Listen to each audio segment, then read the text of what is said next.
Give me a go, no go for launch. Booster. Go. Retro. Go. Vital.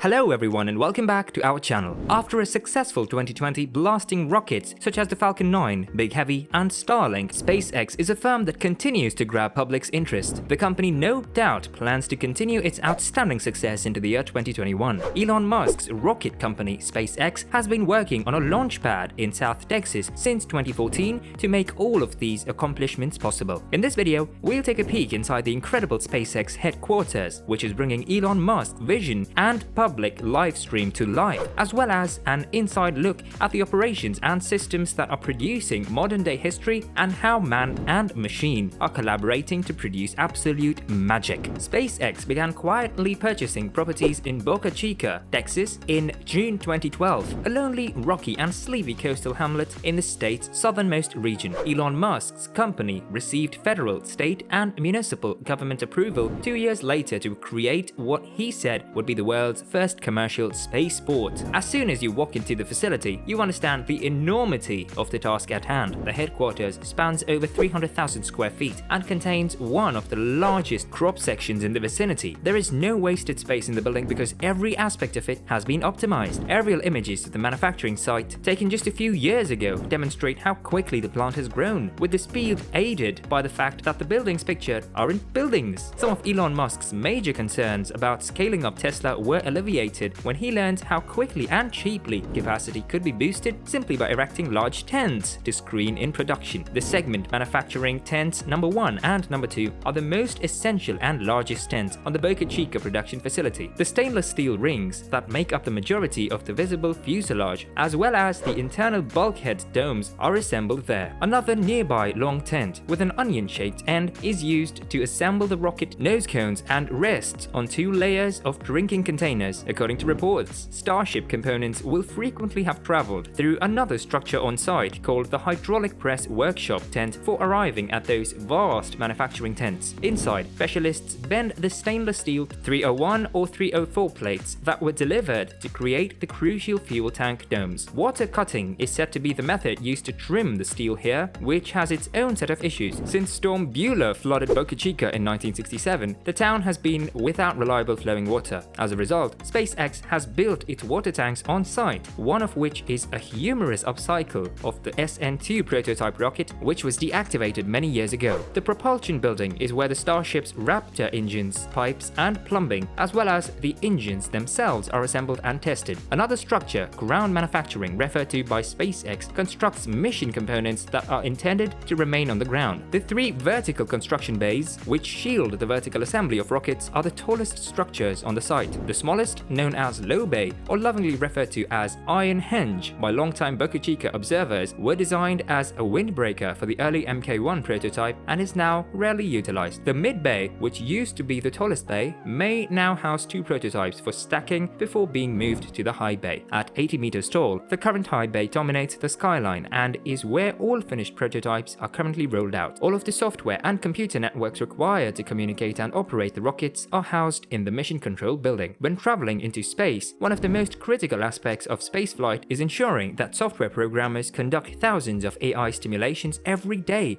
to predict and present important data. This location is surrounded by massive glass windows, allowing all employees to see what happens when the rocket takes off. The company's stress testing facility will extensively stress test all of the moving parts that are developed. Each component will be tested in a variety of environments to ensure that it can perform in the most extreme and demanding conditions while still functioning effectively. So it's as simple as stepping into the factory and asking Musk a few questions. Well, unsurprisingly, no basic will only hire the finest in their industry who show genuine enthusiasm and passion for their profession. Their interview procedure is regarded to be the most difficult, with only 5% of applicants making it through the process and only 2% of those hired. Furthermore, the organization will only hire US nationals because they don't want other countries to have access to their technology. So what about SpaceX culture? It is a work hard, play hard. squad culture. The members have access to many sports clubs and social media so that they can stay connected with one another. Let's take a look at what the future holds for SpaceX. It is valued at over $46 billion